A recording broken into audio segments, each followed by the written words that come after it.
Abra sua Bíblia, Êxodo, capítulo 2, a partir do versículo 1. Até semana passada nós estudamos a vida de José.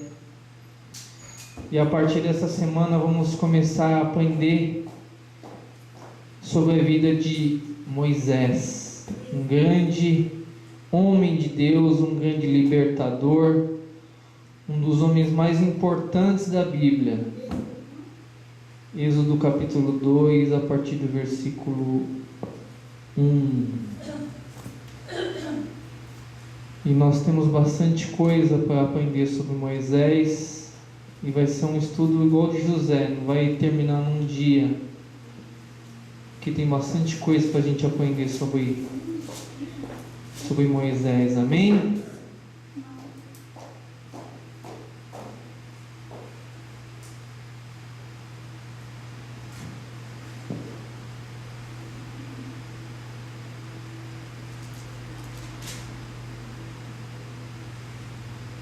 Desculpa, capítulo 1, gente, vamos na ação. Capítulo 1, Êxodo 1. Amém? A palavra de Deus diz assim: Estes, pois, são os nomes dos filhos de Israel que entraram no Egito com Jacó. Cada um entrou com sua casa: Rúben, Simeão, Levi, Judá, Issacar, Zebulon e Benjamim, Dan e Naftali, Gade e Aser. Todas as almas, pois, que procederam dos lombos de Jacó foram 70 almas. José, porém, estava no Egito. Faleceu José e todos os seus irmãos e toda aquela geração. E os filhos de Israel frutificaram e aumentaram muito, e multiplicaram-se e foram fortalecidos grandemente, de maneira que a terra se encheu deles. E levantou-se um novo rei sobre o Egito, que não conhecera José, o qual disse a seu povo: Eis que o povo dos filhos de Israel é muito e mais poderoso do que nós. Eia, usemos de sabedoria para com eles, para que não se multipliquem, e aconteça que, vindo guerra, eles também se ajuntem contra os nossos inimigos e pelejem contra nós e subam a terra. Até aqui por enquanto. Fecha teus olhos um momento, vamos pedir a bênção de Deus sobre esta palavra. Senhor, meu Deus e meu Pai, meu Deus, estudo da Tua palavra, a ministração da Tua palavra, que é viva e eficaz e poderosa, Senhor, que, meu Deus, através desse início, desse estudo sobre Moisés, o Senhor venha falar profundamente ao nosso coração. Senhor, nos ensina coisas novas, Senhor, nos ensina coisas que nós possamos aplicar nas nossas vidas, Senhor, e que isso venha a ser bênção para as nossas vidas. É isso que nós te pedimos em o nome de Jesus, amém. Amém? Então até semana passada a gente estudou aqui sobre José, e aqui esse versículo que a gente leu está falando que José, ele se tornou o primeiro ministro do Egito, e ele trouxe toda a família dele lá da terra que eles estavam, né? Ele chamou o pai dele, Jacó, e veio todos os irmãos. Apesar dos irmãos dele ter feito tudo aquilo com ele, ele perdoou os irmãos e ele falou: vem morar comigo aqui no Egito. E eles foram colocados no Egito. Mas diz que José, ele morreu, e aqueles 70 se multiplicou, começaram a ter filho, e já era uma multidão. E diz aqui que se levantou um outro faraó no Egito, e esse faraó, ele não conhecia José, e ele viu aquela multidão de israelita, aquela multidão de hebreus, porque não é israelita ainda, porque não se formou ainda a nação de Israel, é os hebreus ainda. Ele viu aquele monte de estrangeiro hebreu e falou: nossa, se esse povo se levantar um dia contra a gente, eles vão destruir a gente, porque eles são o maior número que a gente. Se eles se reunir com o nosso inimigo, então piorou. Então o que a gente tem que fazer? Vamos fazer alguma coisa. E aqui a gente vai ver que vai começar todo o sofrimento do povo hebreu. Por quê? Igual eu falei semana passada e as outras semanas que eu falei sobre José, a bênção estava sobre José. A bênção estava sobre José. Então, onde José ia, ele é abençoado. Foi na casa de Potifar, foi abençoado. Foi para a cadeia, foi abençoado. Foi lá na frente de Faraó, Faraó foi abençoado. Só que quando José morreu, diz que se levantou um outro rei, um outro faraó. Quer dizer, a bênção foi junto com José, porque a bênção estava com ele. E a gente vai ver que vai começar o sofrimento do povo de Deus aqui, porque o faraó viu, é muita gente, vamos ter que fazer alguma coisa para parar esse povo. Então a gente vai aprender aqui essa história, e dentro dessa história que vai surgir Moisés. Acompanhe na tua Bíblia aí, deixa a Bíblia aberta em Êxodo 1, vai para o versículo 15 agora. Olha o que está escrito no 1,15. E o rei do Egito falou às parteiras das hebreias, das quais o nome de uma era Sifrá e da outra Puá. E disse: quando ajudardes a dar à luz às hebreias, as virdes sobre os assentos, se for filho, matai-o, mas se for filha, então viva. E as parteiras, porém, temeram a Deus e não fizeram como o rei do Egito lhes dissera, antes conservavam os meninos com vida. O que ele queria fazer aqui? Vocês estão ajudando as mulheres a ter filho? Quando saiu o menino, mata. Ele pedia para jogar no rio. Aqui não está escrito, mas a história que a gente, se vocês estudaram mais profundamente a história aqui, era jogar todas as crianças no rio. E o rio Nilo, que era o rio principal do Egito, é cheio de jacaré. Quer dizer, você está jogando comida para jacaré. Está jogando um bebezinho lá na água, você está jogando comida para jacaré. Só que diz que as parteiras, elas temeram a Deus e não fizeram como o rei tinha falado. E a gente vai aprender, e a gente já leu alguma coisa lá no livro de Mateus, sobre quando Jesus nasceu. A gente lembra muito a história de Jesus aqui, quando um rei também manda matar as crianças. O rei Herodes ficou sabendo de Jesus, ele mandou aqueles sábios, falava: vai lá ver Jesus, adora ele, me ensina onde que Jesus está. Depois vem e me fala que eu também vou lá adorar ele. Só que Deus, em sonhos, avisou aqueles 3 magos e falou: volta para outro caminho. E quando Herodes descobriu que foi enganado, ele falou: manda matar toda criança de 2 anos para baixo. Toda criança mata. E aqui também Faraó, mas por que Faraó mandou matar essas crianças? Por que mandou matar homens? Porque naquela época, naquele tempo, existiam muitas guerras. E quem que vai para a guerra? É homem.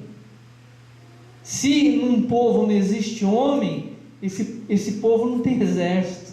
Se não tem exército, não tem força. Se não tem força, é facilmente destruído. Então o Faraó falou, já pensou lá na frente.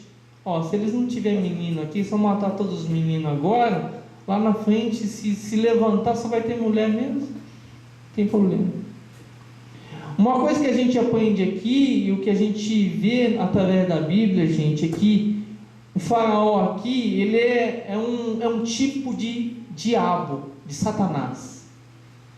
E a gente aprende aqui o quê? Ele está pensando no futuro. Ele não está matando as criancinhas porque ele não gosta das criancinhas, dos nenenzinhos. Não, é que ele está pensando lá na frente para eles não montar um exército. E o diabo também, gente, ele muitas vezes ele olha, e a Bíblia fala que ele veio matar, roubar e destruir. Ele olha e às vezes ele não está pensando te atingir agora, para te atingir agora, para te afetar agora, não. Às vezes ele quer te atingir agora, porque lá na frente ele sabe que Deus pode te usar.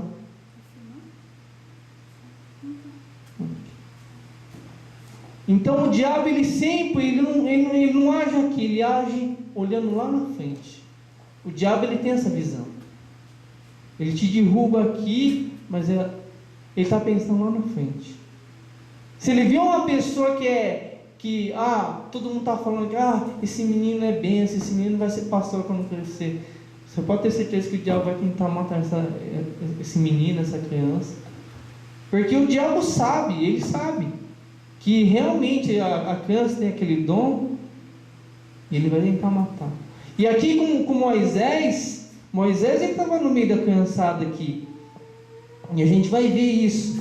Então ele tentou matar, né? Em Mateus 2,16, não precisa abrir sua Bíblia, o que eu falei de Herodes aqui. Então Herodes, vendo que tinha sido iludido pelos magos, irritou-se muito e mandou matar todos os meninos que havia em Belém. Aqui menino também que ele pediu matar, não falou que meninas, mas só os meninos, em todos os seus contornos de 2 anos para baixo, segundo o tempo que diligentemente inquiriram dos magos.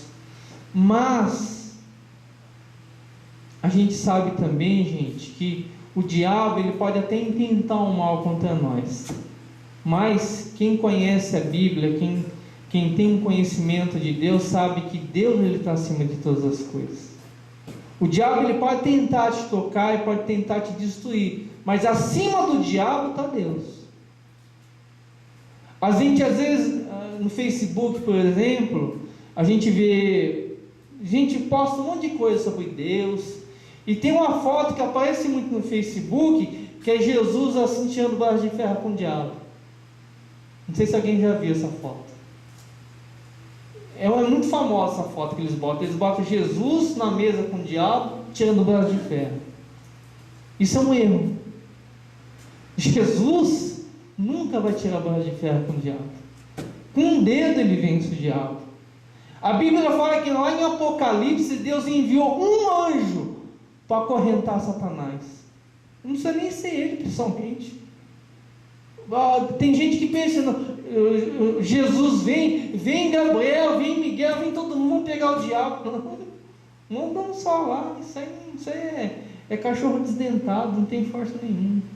Mas tem gente que superestima o diabo. Esse é um erro às vezes das pessoas. Ou ela acha que o diabo é muito forte, ou ela acha que o diabo é muito fraco. O diabo é piso na cabeça dele. Mas não é assim também. O diabo não é uma barata que você fala assim, eu piso na cabeça dele. Ele tem um poder dele, mas o poder dele está debaixo do poder de Deus. E o que a gente vai aprender aqui? Acompanhe aí na tua Bíblia. No 1,17 está escrito assim, está repetindo. Então as parteiras temeram a Deus e não fizeram como o rei do Egito dissera, antes conservaram os meninos com vida. E vai lá em Mateus, segura em Êxodo, vai lá em Mateus. Mateus 2,13. Lá também Herodes tentou matar Jesus. Mateus 2,13. Olha o que está escrito aí.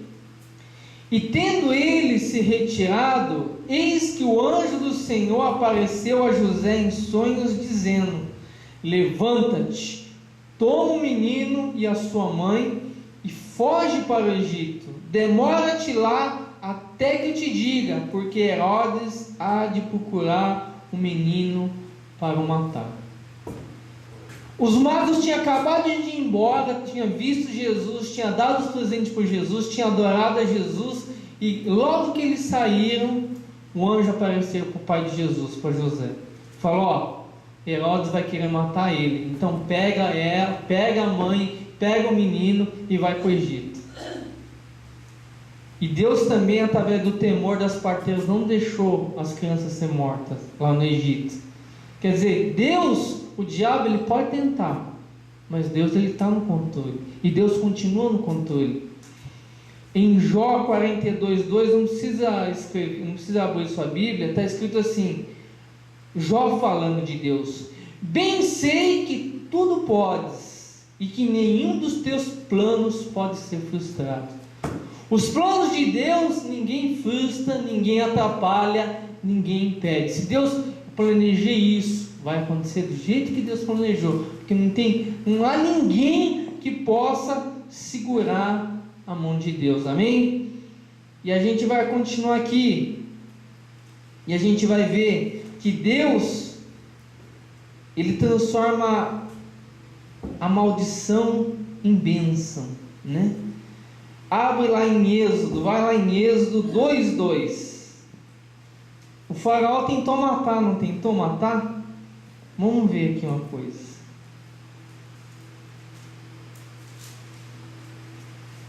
Êxodo 2:2 está escrito assim: e a mulher concebeu e deu à luz um filho, e vendo ele que era formoso, escondeu 3 meses. Não podendo, porém, mais escondê-lo, tomou uma arca de juncos e a revestiu com barro e betume, e pondo nela o menino, a pôs nos juncos à margem do rio. Aqui está falando da mãe de Moisés e de Moisés. Moisés nasceu, diz que ele era bonito, e a mãe, estão falando que vai ter que matar as crianças. Ela escondeu o menino 3 meses. Mas você sabe como que é criança, né? Criança não fica quieta. Você precisa ter que ficar guardando uma criança 3 meses sem ela chorar, sem ela gritar. Chegou um tempo que ela não conseguia mais segurar o menino.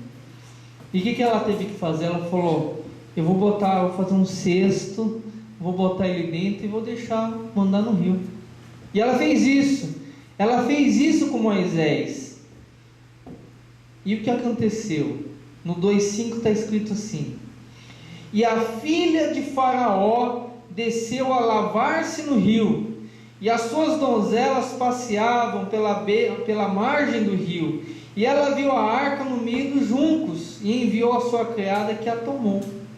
No 9 está escrito assim: então lhe disse a filha de Faraó: leva este menino, cria-mo, e eu te darei teu salário. E a mulher tomou o menino e criou. E quando o menino já era grande, ela o trouxe à filha de Faraó, a qual o adotou, e chamou Moisés, e disse: porque das águas o tirei. Olha que interessante isso aqui, gente. O Faraó que mandou matar as crianças, não foi assim? Mas olha como que Deus trabalha naquele que Deus escolhe, naquele que Deus tem um plano. A mulher não podia mais segurar a criança, todo mundo já estava ouvindo o grito da criança, todo mundo já não tinha como esconder mais. Ela botou a criança num cestinho e jogou no rio. E se você ler a Bíblia, vai falar que a irmã de Moisés, Miriam, ela foi acompanhando na beira do rio e foi vendo onde que estava indo o cestinho. E o cestinho foi parar bem na beira do palácio, lá onde a filha do faraó tomava banho. E a filha de Faraó tem várias servas lá para dar banho nela, para ajudar ela, e ela viu aquele cestinho e falou: vai lá pegar para mim, quero saber o que é aquilo. E disse que ela tomou aquele cesto, e quando ela abriu, ela viu uma criança lá dentro. Nossa! A história diz que a filha de Faraó, ela era estéril, ela não podia ter filhos. Imagina, uma mulher que não pode ter filhos, no rio, vem uma criança no cesto, o que ela imagina? A bênção de Deus. Por quê? Porque o rio Nilo, para os egípcios, era como um Deus. O rio para eles era como um Deus. Porque toda a abundância, toda a colheita, toda a plantação vinha das águas do Nilo. Vinha todo o Nilo. O Nilo, se o Nilo secasse, acabava com o Egito. Então toda a vida vinha do Nilo. Então se vem aquela criança do rio, a mulher falou assim: não, isso aqui é para mim, eu não posso ter filho, o meu Deus enviou para mim essa criança. Só que ela viu pelas roupas que é um hebreu, que não é um egípcio.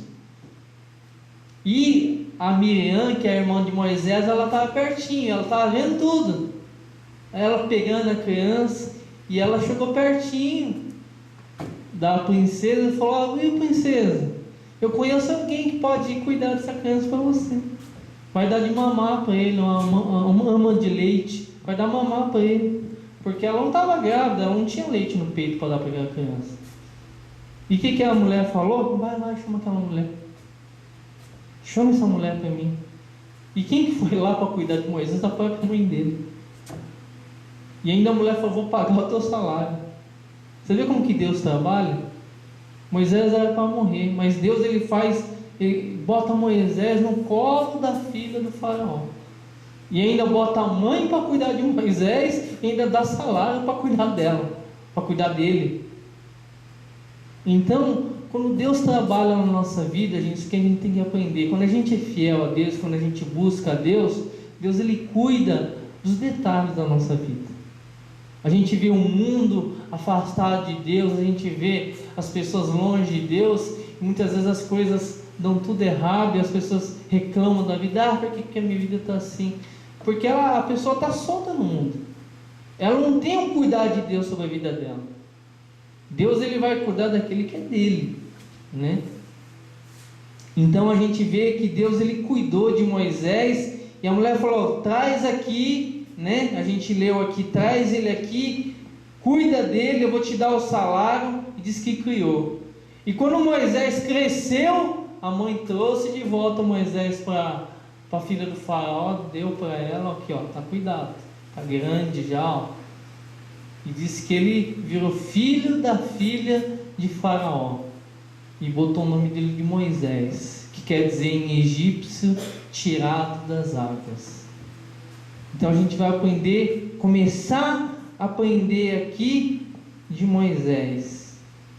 Mas vamos continuar aqui. Êxodo 2:11 está escrito assim: e aconteceu que naqueles dias, sendo Moisés já homem, saiu a seus irmãos, quer dizer, os hebreus que estavam escravizados no Egito, e atentou para as suas cargas, e viu um egípcio feria um hebreu, homem de seus irmãos, e olhou a um e a outro lado, e não havia ninguém ali, e matou o egípcio, e escondeu na areia, e tornou a sair no dia seguinte, e eis que 2 homens hebreus contendiam, e disse ao injusto: por que feras o teu próximo?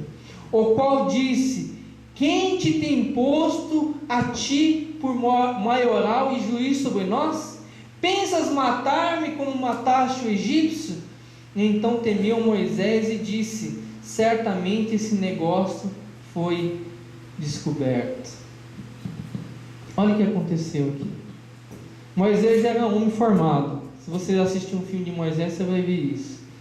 E ele, como ele cresceu com a mãe, ele ouviu sobre Deus, ele ouviu sobre Jacó, sobre Abraão, sobre Isaac, ele viu sobre toda a história dos hebreus. E ele sabia que aquele povo que estava escravizado era tudo irmão dele, era tudo da raça dele. E um dia ele saiu do palácio e falou: vou lá ver o que está acontecendo lá, como que está passando meus irmãos. E justo nesse dia que ele foi sair, tinha um egípcio batendo num hebreu. E ele foi querer defender. E ele olhou: não tem ninguém, e matou o egípcio. E matou, escondeu ele debaixo da areia. No dia seguinte, ele está andando no meio do povo lá, do povo dele, e 2 hebreus estão brigando. E ele foi querer chamar a atenção. Mas por que você está agredindo teu irmão aí? É teu irmão, poxa, faz isso não. E o cara já jogou na cara dele na hora: você quer fazer igual você fez com o egípcio? Você quer me matar também? Você matou o outro lá, você quer me matar aqui também? Uma coisa que a gente aprende aqui, gente, que é plano de Deus. Muitas vezes a gente faz alguma coisa errada e Deus ele faz isso ser descoberto. Moisés ele pensou que ninguém tinha visto, mas tinha visto. E quando o homem falou isso para ele, diz a Bíblia que ele fugiu, porque o faraó ficou sabendo que ele tinha matado o egípcio, e o faraó mandou matar Moisés. E a Bíblia diz, vamos ler aqui, abre lá em Atos 7:25, segura em Êxodo, não tira o dedo de Êxodo, mas vamos lá para Atos 7:25. Atos é o 5º livro, Mateus, Marcos, Lucas, João Atos, Novo Testamento, né? Atos 7:25, olha o que está escrito aí. Ora, Moisés cuidava que seus irmãos entenderiam que Deus os queria salvar por intermédio dele. Eles, porém, não compreenderam. Moisés, ele tinha na cabeça dele que Deus tinha colocado ele lá na casa de Faraó e que através dele ele ia salvar todo aquele povo. E ele foi tentar. Ele foi lá no meio, foi querer apartar uma briga, foi querer matar o egípcio, foi defender o outro, matou o egípcio. Só que ninguém entendeu. Ele, poxa, eu fui ajudar e o pessoal falou um monte de coisa, eu tive que fugir. E aqui, Estevão estava falando essa história aqui em Atos, né? E diz que eles não compreenderam. O que a gente aprende aqui, gente? Moisés, ele queria salvar e livrar o povo pelas mãos dele. E a gente pode fazer sem Deus. Isso que a gente aprende aqui. Moisés, ele falou, não, eu sou filho de Faraó. Eu tenho poder, eu sou quase um príncipe aqui no Egito, eu sei tudo, eles me deram autoridade aqui, então eu tenho poder para ajudar esse povo. Ele pensou que tinha. Só que não tinha. E ele vai aprender isso depois, que sem Deus a gente não pode fazer nada. Então a gente aprende com Moisés aqui o seguinte: às vezes na nossa vida a gente quer fazer pelas nossas próprias mãos. Não, eu vou fazer, eu vou resolver, eu vou dar uma solução nesse problema. Mas muitas vezes aquilo dá tudo errado e a gente vai perceber que a gente precisa de Deus. Muitas vezes as coisas que a gente vai tentar fazer na nossa vida pelas nossas próprias mãos, a gente tenta e às vezes não dá certo, não vai do jeito que a gente queria, do jeito que a gente planejou. Deus está mostrando que a gente precisa depender dele. O que a gente vai aprender aqui, ó? Zacarias 4:6, não precisa abrir sua Bíblia, mas está escrito assim: e respondeu-lhe dizendo, esta é a palavra do Senhor a Zorobabel, dizendo, não por força nem por violência, mas sim pelo meu espírito, diz o Senhor dos exércitos. Não é por força nem por violência. Moisés tentou pela violência, matou o egípcio e já queria também apartar a briga dos dois lá, do jeito dele. E na nossa vida, até para ganhar alma, gente, né? Tem gente que quer forçar os outros via igreja. Eu já expliquei isso. A gente tem que ajoelhar e orar para essas pessoas, porque é o poder de Deus que tem que agir na vida das pessoas.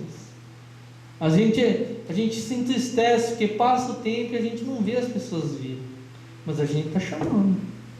E às vezes a gente quer pegar a pessoa e sacudir ela, falar, você vai para o inferno, acorda, né? Às vezes dá vontade de fazer isso com a pessoa, só que não vai adiantar a gente fazer isso. A pessoa vai ficar com raiva de você, não vai adiantar o problema. Então a gente tem que confiar em Deus, porque não é pela nossa força, é pelo poder do Espírito de Deus. Jesus também, em João 15:5, ele também falou, eu sou a videira é uma árvore, e vós sois as varas, vocês são os galhos. Quem está em mim, quer dizer, o galho está ligado na árvore, e eu nele, este dá muito fruto, porque sem mim nada podeis fazer. A gente sem Jesus, gente, a gente não produz nada. Nada. Hoje eu estava escutando uma pregação. Por que hoje tem tanta coisa esquisita dentro da igreja hoje? Porque as pessoas não estão confiando mais do Espírito Santo agir na igreja e de atrair as pessoas e trazer as pessoas para a igreja. Eu estou confiando nisso aqui. É por isso que está demorando as pessoas vir. Outros lugares, outras igrejas, o que está fazendo? Faz churrasco, faz festa, faz não sei o que, faz disco, faz balada gospel, faz forró gospel, faz coisa para agradar a carne das pessoas. Ah, legal, vamos lá, vai ter dança, vamos dançar, vai ter um monte de menina. A igreja não foi feita para isso. Poderia ser feito aqui esse tipo de coisa? Poderia. E ia vir um monte de gente. Mas está sendo pela força do Espírito? Não. Está sendo pela força do homem. O homem está tentando alguma coisa aqui. Ah, não, vamos fazer alguma coisa para as pessoas virem. O dízimo não é 10% que a Bíblia ensina? Tinha uma igreja no Brasil, botou uma faixa bem grande na frente da igreja. Aqui, promoção, dízimo só 7%. As pessoas estão tentando de tudo. Venha para a nossa igreja. Você que quer casar, venha. Você vai casar, vai arranjar namorado, vai ficar rico. Eles estão inventando de tudo para trazer as pessoas para a igreja. O pessoal chega ao ridículo de ir para um mangue e ficar filmando lá. Você que está atolado igual a gente no mangue aqui, na lama. Eu sei o diabo botando você na lama, igual a gente aqui, não consegue nem mexer as pernas. O cara tudo sujo lá no meio do lamaçal. Mas Deus vai te tirar desse lamaçal e joga a corda e começa a puxar o outro lá de dentro. É ridículo isso, gente. É ridículo. É ridículo isso. Mas eles estão tentando de tudo. Por quê? Porque o Espírito Santo não está agindo mais nesse lugar. O Espírito Santo já está longe desse lugar. Então tem que fazer esse tipo de coisa. Unção do celular. Vem cá, traz teu celular. Aqui todo mundo já tem celular, não tem? Traz seu celular que eu vou orar aqui, vou ungir com óleo. E você vai receber um telefonema que vão te trazer dinheiro na tua casa. E as pessoas vão. No Brasil, gente, o pessoal vai. Eu ia numa igreja lá, 6 da manhã. 6 da manhã, campanha do exército de Deus, vamos lutar contra o diabo. Você está sofrendo na mão do diabo? Botava até uma roupinha de exército assim na gente. 6 da manhã, mais de 3.000 pessoas dentro da igreja. 6 da manhã. O pessoal vai. O pessoal acorda cedo. Mas por quê? Ela não está preocupada com Deus. Ela está querendo alguma coisa para ela. Esse que é o problema hoje nas igrejas. Mas vamos continuar. Abra lá em Êxodo 3:1. Vamos continuar com a história de Moisés aqui. Eu vou terminar, vou ler esse versículo, vou explicar alguma coisa e a gente termina por aqui. E a gente vai estar continuando semana que vem, amém? Êxodo 3:1 está escrito assim: Moisés pastoreava o rebanho do seu sogro Jetro, que era sacerdote de Midian. Um dia levou o rebanho para o outro lado do deserto e chegou a Horebe, um monte de Deus. E ali o anjo do Senhor, e quando fala anjo do Senhor, gente, é o próprio Deus, lhe apareceu numa chama de fogo que saía do meio de uma sarça. E Moisés viu que, embora a sarça estivesse em chamas, esta não era consumida pelo fogo. Que impressionante, pensou, porque a sarça não se queima. Vou ver isso de perto. O Senhor viu que ele se aproximava para observar. Então, do meio da sarça, Deus o chamou: Moisés, Moisés. E Moisés falou: eis-me aqui, respondeu ele. Então disse Deus: não se aproxime, tirem as sandálias dos pés, pois o lugar em que você está é terra santa. E disse ainda: eu sou o Deus de seu pai, o Deus de Abraão, o Deus de Isaque e o Deus de Jacó. Então Moisés cobriu o rosto, pois teve medo de olhar para Deus. Amém? Moisés, ele fugiu, não fugiu? Ele matou o egípcio, descobriram, ele fugiu. E ele foi para Midian. E lá no meio do deserto ele conheceu as filhas de Jetro. E ele casou com uma. E ele começou a cuidar do rebanho lá, das ovelhas. E um dia ele foi sair para levar as ovelhas para pastar. E ele foi para esse monte Horebe, que diz que é o monte de Deus. E lá no monte ele viu uma sarça. A sarça é um arbusto. Um arbusto pegando fogo. Só que no deserto isso não é normal, gente. No deserto está tudo seco, pega fogo rapidinho. É fácil de pegar fogo. Mas o problema é que estava pegando fogo e não destruía. não consumia a árvore. Ele só via o fogo em volta da árvore, mas não consumia nada a árvore. E ele falou: o que é isso? Isso aí é uma coisa impressionante. Ele foi ver. Deus, ele muitas vezes ele usa o quê?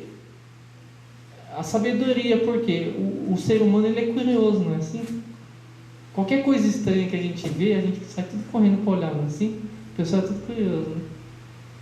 Vai lá em Nagoya, naqueles prédios altos lá, naquelas avenidas lá, cheio de gente passando, para assim na frente de um prédio e começa a olhar para cima assim. Daqui a pouco você vê um monte de gente olhando para cima junto com você. Ninguém sabe o que está acontecendo. Aí você fica lá olhando. Aí quando juntar uns 30, você sai andando. Aí você vê o pessoal ficar com raiva de você. Por quê? Porque o ser humano era curioso. E Deus usou isso com Moisés, a curiosidade. Não, está pegando fogo, mas não consome. E o que a gente vai aprender nessa parte aqui? Por que o fogo ele não consumiu o arbusto? Por quê? O fogo de Deus, gente, não é para consumir as coisas desse mundo. O fogo de Deus é para consumir o pecado, as coisas ruins. Olha o que a gente vai aprender aqui, ó. Abra sua Bíblia em Isaías 6:6.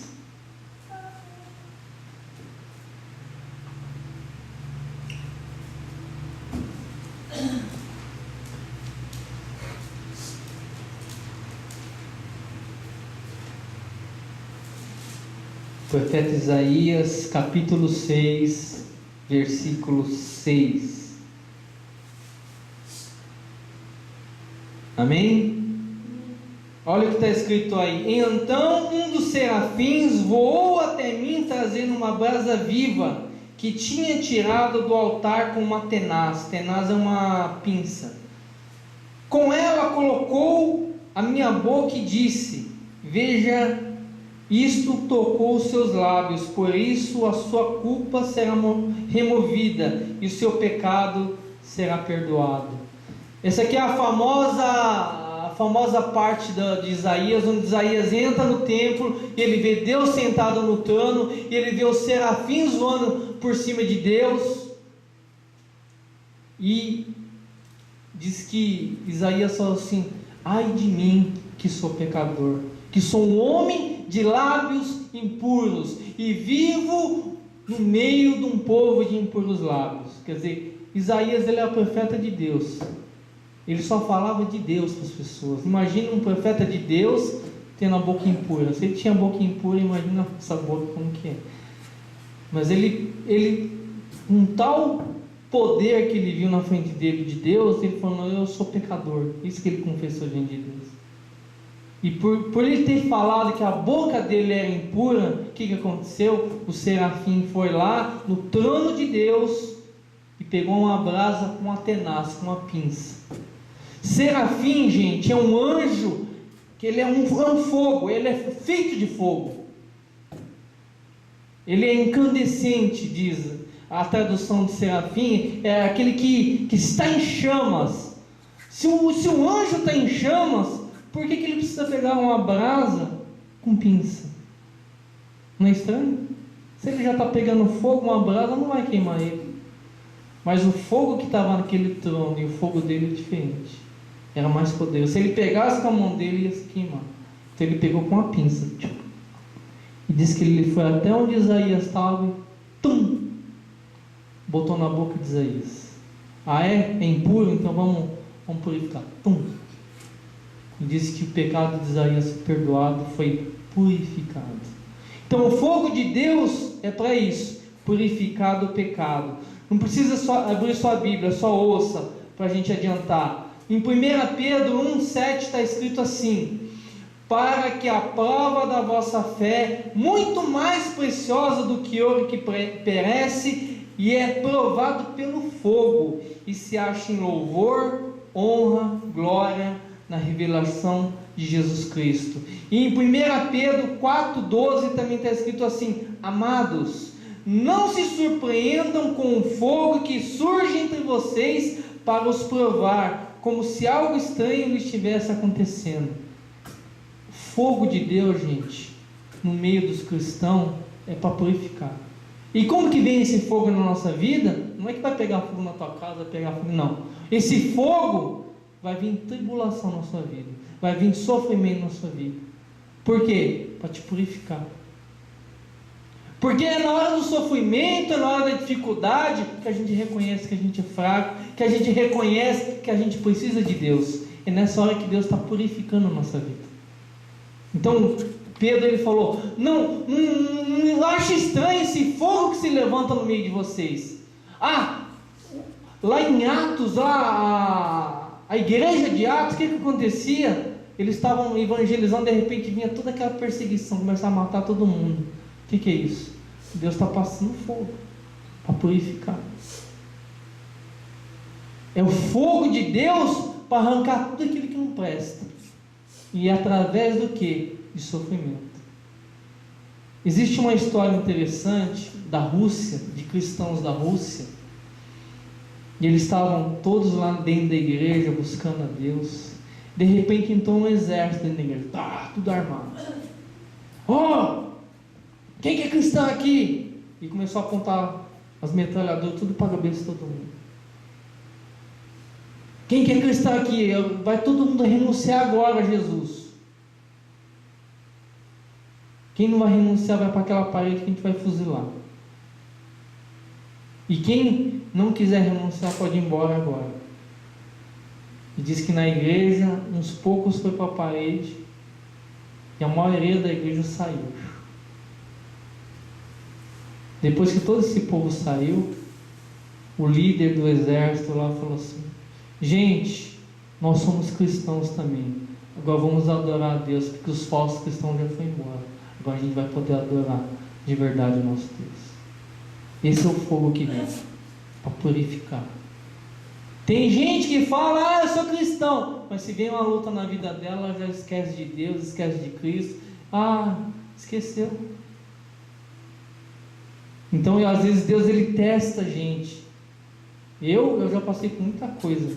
Eu chegar onde eu estou aqui hoje, gente, eu passei por muita coisa na minha vida cristã. Fogo. Deus é purificando.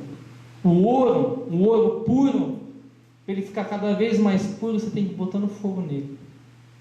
Toda aquela impureza, ela vai sumindo, vai evaporando, até ele ficar bem puro. E diz que a nossa fé tem que ser igual a esse ouro. Tem que ir jogando fogo nela para ir saindo tudo. E isso aí vai ser o sofrimento na nossa vida. Então esse fogo, o que é? Para purificar a nossa vida. E Deus falou para Moisés assim: não se aproxima, Moisés, não chega perto não. Aonde você está aqui é terra santa. Aqui não é qualquer lugar, Moisés. Tira a sandália do teu pé. O que a gente vai aprender aqui, gente? Olha o que está escrito na mesma passagem, não precisa abrir não, na mesma passagem lá de Isaías, dos serafins, está escrito assim, que os serafins tinham 6 asas, duas cobriam o rosto, 2 cobriam os pés e 2 voavam. Por que eles cobriam os pés? Porque eles estavam diante de Deus. Eles eram santos, os serafins eram santos, mas eles não podiam com a santidade de Deus, então eles cobriam os pés deles também. Essa terra santa quer dizer a santidade de Deus. E Deus falou: Moisés, não chega perto não, tira a tua sandália primeiro. Olha o que está escrito em Eclesiastes. Essa parte de Eclesiastes eu gostaria que você abrisse. Eclesiastes está depois de Salmos, depois de Provérbios, aí vem Eclesiastes 5:1. Para terminar,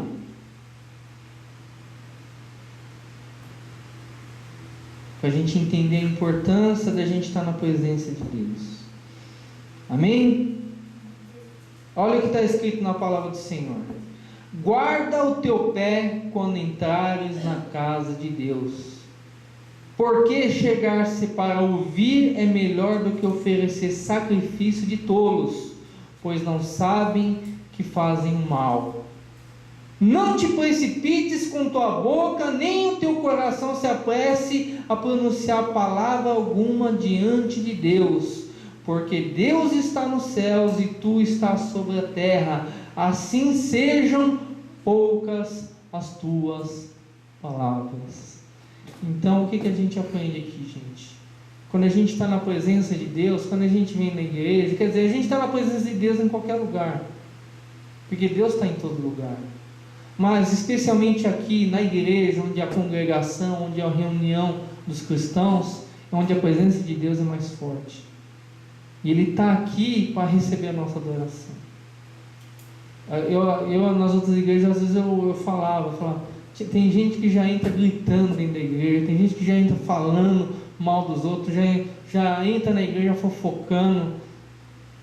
Ela nem se dá conta que ela está diante de Deus. Você não está vendo? Você está vendo Deus aqui? Você não está vendo fisicamente, mas Ele está aqui. Ele está aqui. Então, se você entra de qualquer jeito, falando piada, mas Deus está aqui. Não é nem eu, gente, é Deus. Por isso que eu sempre falo, pelo menos com meus filhos eu falo isso. Chegou na igreja, ajoelha, ora, pede para Deus abençoar a tua vida, vai ler a Bíblia. Já se prepara o teu espírito para você receber o que vai vir no culto. Porque se a pessoa entra na igreja, dando risada, contando piada, falando de coisas que não tem nada a ver com Deus, quando começa o culto, a pessoa está em outro mundo, o pensamento dela está em outra coisa. Até ela entrar no ritmo do culto aqui, já passou um monte de coisa, já perdeu um monte de coisa que podia ter ouvido.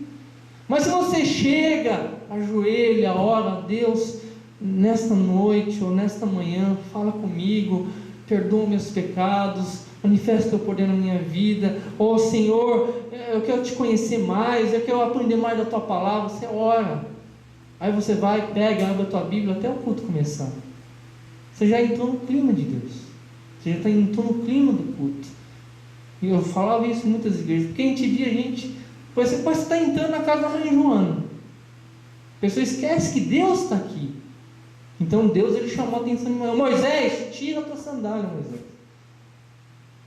Quer dizer, Moisés, você é homem, eu sou Deus, tá? Vamos deixar bem. A gente tem que ter. Hoje, Deus para as pessoas é qualquer coisa. Para as pessoas é qualquer coisa. Né? Uma famosa lá fala, é o cara lá de cima. Onde já se viu falar isso de Deus? É o cara lá de cima. Por quê? Porque a pessoa ficou famosa, porque ficou rica, porque acha que é melhor que os outros. E acha que é melhor até que Deus, né? Para falar assim com Deus. Porque acha que com o pai dela não falava isso. Aquele cara que me botou no mundo, acho que não falava isso com o pai dela. Mas para Deus ela falava. Então tem que ter reverência, tem que ter temor com Deus. E as pessoas muitas vezes não têm temor de nada. Deus é qualquer coisa. Então a gente tem que guardar isso no nosso coração. Amém? Então que a gente possa guardar desse estudo aqui, né, gente? Que Deus, mesmo que o diabo tente lutar contra a tua vida, Deus é que está acima do diabo. Guarda isso no teu coração. Ele está no controle de todas as coisas. E mesmo que alguém tente maldição, tente fazer um mal contra você, muitas vezes Deus transforma em bênção. E por último, e a gente aprende também que a obra de Deus não é feita pela força das nossas mãos. E a gente aprende do fogo de Deus e da santidade e da presença de Deus, que a gente tem que ter um temor tremendo. Aqui é um lugar simples, tem pouca gente, mas Deus está aqui. A gente tem que ter essa consciência. E não só que Deus está aqui, você saiu na rua, tem que ter consciência que Deus está indo junto com você, e que Ele está te vendo, e Ele está te observando, tudo que você está fazendo. A gente tem que ter essa consciência no nosso coração. Amém? Coloque-se de pé, vamos estar agradecendo a Deus por esta palavra. Que semana que vem a gente possa estar aprendendo mais com Moisés, com a vida de Moisés, e que Deus possa abençoar nossas vidas. Fecha teus olhos em nome de Jesus. Senhor, meu Deus e meu Pai, nós queremos te louvar, te engrandecer, Senhor, por mais esta palavra, Senhor. Estamos aprendendo nesta noite sobre a vida de Moisés, Senhor, e vamos continuar as outras semanas aprendendo sobre Moisés, porque tem muito a se falar sobre Moisés, porque ele foi um grande homem de Deus, um grande profeta de Deus, e que através da vida dele, tanto nos erros quanto nos acertos dele, Senhor, que o Senhor possa falar conosco, que o Senhor possa nos ensinar, que a gente possa aplicar tudo que a gente for ensinado, a gente possa aplicar a nossa vida, e que isso possa se tornar bênção para nós, Senhor. Eu peço, abençoa os teus servos, fortalece cada vida que veio aqui nesta noite. Nós clamamos o teu nome, Senhor, como nós aprendemos que não é pela força e nem pela violência, mas é pelo teu Espírito, diz o Senhor dos Exércitos. Senhor, a dificuldade de trazer as pessoas aqui tem sido grande, Senhor, mas nós vamos permanecer confiando na ação do teu Espírito. Então que o Senhor possa estar agindo, Senhor, e trazer as pessoas que realmente, Senhor, vão estar dispostas a buscar a tua presença, a querer mudar, a querer ser transformada e a querer ser bênção para as outras pessoas. Eu peço, traga essas pessoas e abençoa nós que estamos aqui. Usa nossas vidas de maneira poderosa, usa para que a gente venha ser grandes instrumentos nas tuas mãos. É isso que nós te pedimos, isso que nós já te agradecemos, em o nome de Jesus. Amém.